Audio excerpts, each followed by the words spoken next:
Perkenalkan, nama saya Muniatil Izzatun Nuriyah T 2018-3121, yang mana presentator pertama dari kelompok 7 yang menjelaskan mengenai pengertian dan karakteristik laboratorium bahasa. Pertama, pengertian laboratorium bahasa. Laboratorium bahasa. Bahasa merupakan alat komunikasi yang digunakan manusia untuk berinteraksi dengan sesama. Bahasa bersifat universal yang digunakan oleh siapapun dan tidak memandang apapun itu. Sedangkan laboratorium adalah alat teknologi pendidikan, yang mana teknologi pendidikan merupakan media yang lahir dari revolusi teknologi komunikasi yang dapat digunakan untuk tujuan-tujuan pendidikan. Jadi, laboratorium bahasa adalah sebuah laboratorium yang dibuat untuk mempermudah penyampaian materi apapun itu, yang umumnya materi mengenai bahasa, ya baik itu bahasa Indonesia, bahasa Inggris, dan bahasa asing lainnya. Sedangkan yang kedua mengenai karakteristik laboratorium bahasa. Pelaksanaan pembelajaran bahasa harus berjalan dengan efektif dan efisien. Untuk mencapai efektif dan efisien tersebut, diperlukannya media yang sesuai dengan karakteristik materi pelajaran. Dalam pembelajaran bahasa, khususnya pembelajaran bahasa asing, pendekatan yang digunakan adalah pendekatan saintifik, yaitu pendekatan pembelajaran yang berpusat pada peserta didik. Kriteria pendekatan saintifik itu ada 7, yang mana materi pembelajaran bersifat pada fakta atau fenomena yang dapat dijelaskan dengan logika.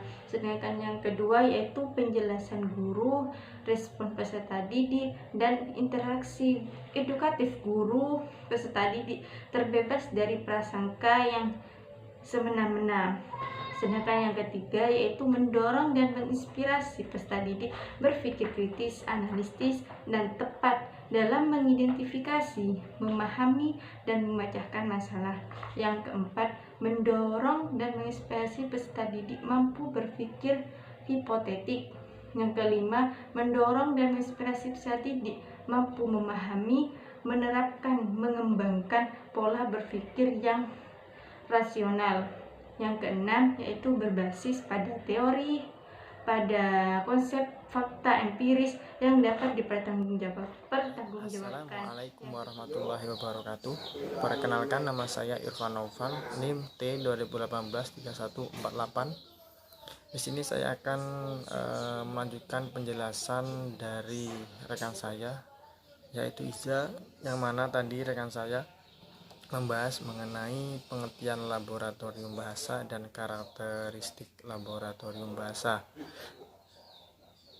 Untuk selanjutnya yaitu mengenai sarana dan prasarana laboratorium bahasa.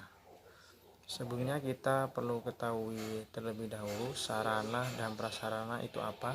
Sarana itu adalah dalam konteks pendidikan ya teman-teman, sarana adalah peralatan dan perlengkapan yang secara langsung dipergunakan dan menunjang proses pendidikan, yang mana sarana tersebut dalam suatu lembaga itu ruang kelas, meja, alat-alat pembelajaran lainnya.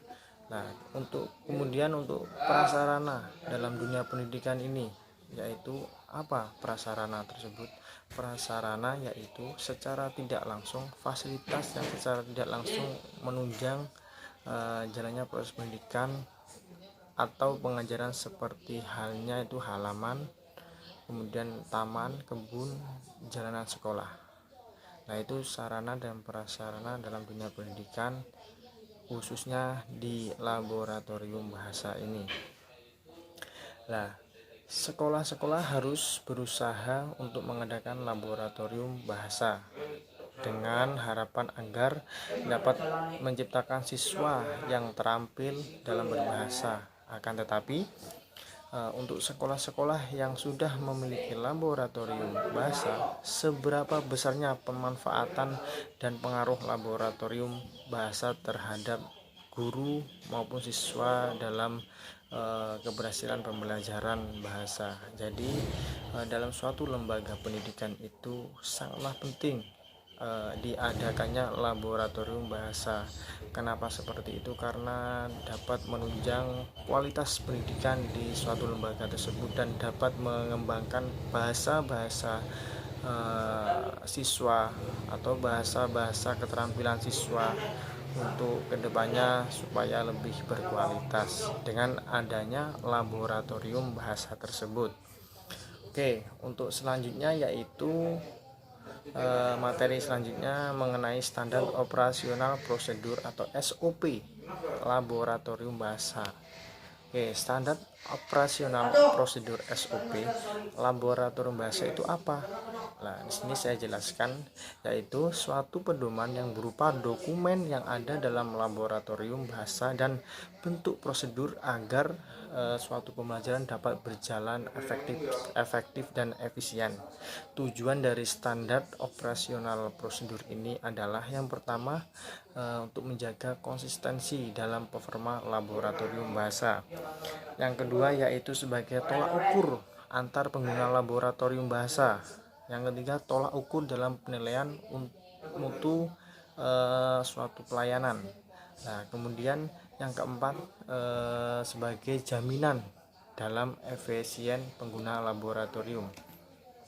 Yang kelima yaitu sebagai pedoman dalam penjelasan terkait tugas maupun wewenang serta tanggung jawab pengguna laboratorium bahasa. Oke.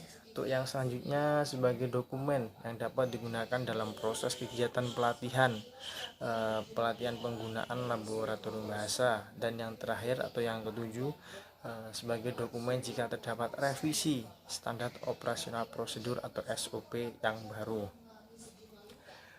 Di sini berikut adalah SOP laboratorium bahasa yang ada di jurusan bahasa dan sastra Inggris yang telah menjadi acuan dalam penggunaannya untuk proses pembelajaran, yaitu yang pertama, laboratorium bahasa Inggris merupakan sarana penunjang pelaksanaan kegiatan pembelajaran yang terdapat dalam jurusan bahasa dan sastra Inggris. Yang kedua, sebelum laboratorium bahasa digunakan, hendaklah ruangan dibuka terlebih dahulu agar sirkulasi udara dalam ruangan dapat berganti dan mengurangi bau tidak sedap pada ruangan.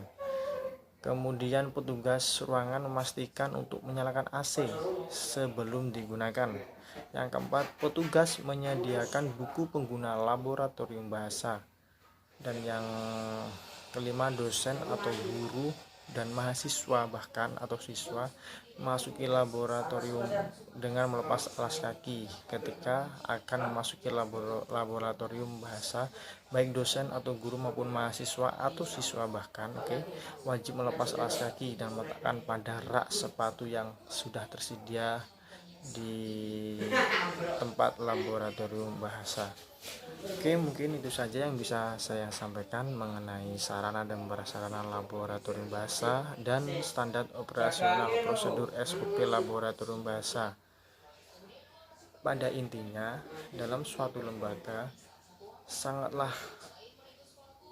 penting diadakannya laboratorium bahasa ini karena dapat menunjang kegiatan belajar mengajar siswa untuk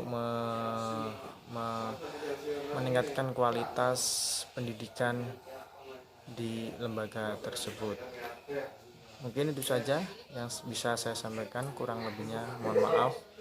Wassalamualaikum warahmatullahi